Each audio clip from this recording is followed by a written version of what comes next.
Hola gente, ¿cómo andan? Espero que muy bien. La semana pasada estuvimos trabajando con las primeras células, los primeros organismos que surgieron en el planeta, las células procariotas, y esta semana avanzamos con las células eucariotas, ¿sí? Como vimos en esta línea de tiempo, el origen de la vida en el planeta se estima hace 3.500 millones de años. Los primeros organismos que aparecieron son los organismos procariotas, estos organismos muy sencillos que no tenían eh, compartimientos internos, que tenían eran muy simples, estaban representados hoy en día por las bacterias. Y unos 2.000 millones de años después, hace aproximadamente 1.500 millones de años, aparecen las primeras células de tipo eucariota. Como ustedes ya ven en el esquema, ya se ve que son distintas, que tienen otras estructuras en comparación con las primeras procariotas que ya conocemos. Esto que les estoy mostrando ahí en pantalla es una fotografía hecha con un microscopio óptico de un pequeño corte de cebolla, ¿sí? Como ven ahí se ven las células de la cebolla, se ven sus membranas, están bien marcadas ahí oscuras, esas líneas oscuras. En verdad lo que estamos viendo es la pared celular de la cebolla. Más adelante cuando hablemos de plantas lo vamos a retomar. Las células vegetales tienen, además de su membrana plasmática, como toda célula, tienen una pared rígida, que es en verdad lo que se está viendo. Pero fíjense ese pequeño detalle que estoy marcando ahí en la imagen, esas zonas coloreadas, ¿sí?, que aparecen en las células de la cebolla. Y en estas imágenes también, estas son células sacadas de la parte interna de la mejilla de un ser humano, ¿sí? Se raspa un poquito por ahí, se sacan unas celulitas, se mira al microscopio y ven que de nuevo aparece esa estructura cilíndrica o esférica, ¿sí?, en el medio de la célula. Eso que estamos viendo es el núcleo celular. Este es el gran aporte evolutivo, lo nuevo que aparece con las células eucariotas. El ADN que ya estuvimos charlando la semana pasada, el material genético, ahora no se encuentra todo suelto flotando en el citoplasma, sino que está encerrado en esta estructura que se denomina núcleo celular, ¿sí?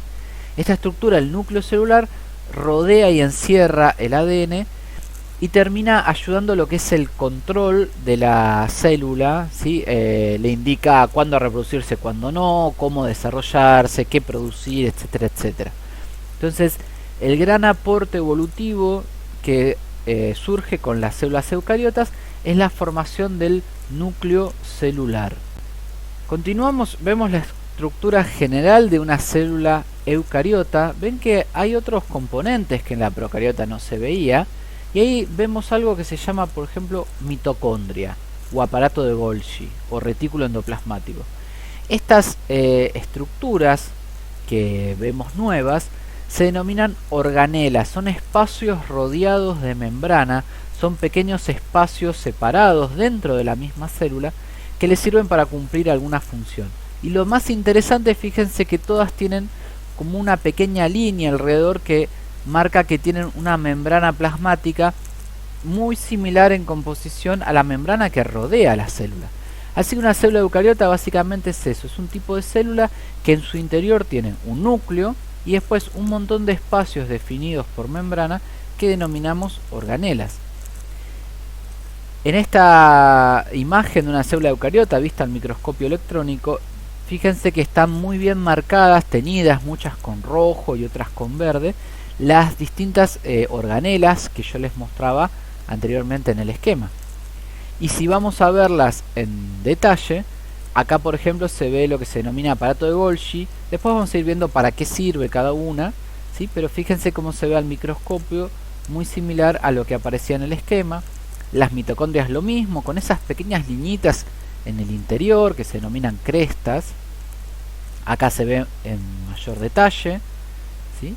Fíjense que ahí se observa muy bien la membrana externa de la mitocondria. Entonces volvemos a definir una organela, es una estructura rodeada de membrana que cumple alguna función. Por ejemplo, las mitocondrias producen energía. Y acá tenemos el que llamamos retículo endoplasmático, con todos esos puntitos que son ribosomas, ¿sí?, que son unas pequeñas estructuras que fabrican proteínas. Entonces, ¿Qué es lo importante también de este aporte? ¿Por qué vamos a empezar a estudiar células eucariotas? Las células eucariotas ganan la capacidad de empezar a fusionarse, a unirse para formar tejidos y órganos, y hoy en día las vemos representadas en todo el reino animal del que nosotros somos parte, ¿sí? Nosotros también somos animales, somos parte del reino animal. Fíjense que todas las especies animales del planeta hoy tienen células de tipo eucariota. También las tienen todas las plantas y algas, y todos los hongos que conocemos son del tipo eucariota.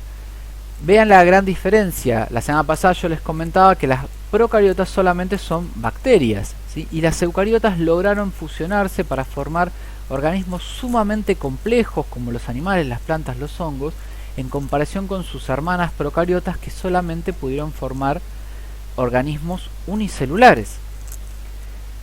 Pero las eucariotas no son siempre multicelulares también. Tenemos una gran diversidad de organismos unicelulares, eucariontes, eucariotas, ¿sí? Ahí en la imagen tenemos una ameba, tenemos un organismo flagelado abajo a la izquierda que está moviendo sus pelitos para poder capturar alimento, y tenemos unos paramecios ahí moviéndose. Fíjense que cómo se ve muy bien las organelas internas de estas células, ¿sí? Se ven muy bien cómo se están moviendo y todo. Y estas imágenes son sacadas en vivo, son organismos vivos que se están moviendo, se están alimentando, están cumpliendo con todas las funciones de los seres vivos, y podemos observar muy bien delimitadas sus membranas y sus espacios internos. Para concluir entonces, las procariotas que estudiamos la semana pasada son pequeñas, son unicelulares y no tienen organización interna ni compartimientos. Las eucariotas que ahora conocemos son mucho más grandes, pueden ser unicelulares o pluricelulares, están representadas en animales, plantas, hongos y protozoos, y tienen los compartimientos internos rodeados de membrana que ya les mencioné, se denominan organelas, ¿sí? Con esto podemos seguir avanzando en la materia. Espero que les haya gustado el video, que les sirva. Muchas gracias. Cualquier consulta, estamos en contacto. Nos vemos la próxima. Cuídense. Chau, chau.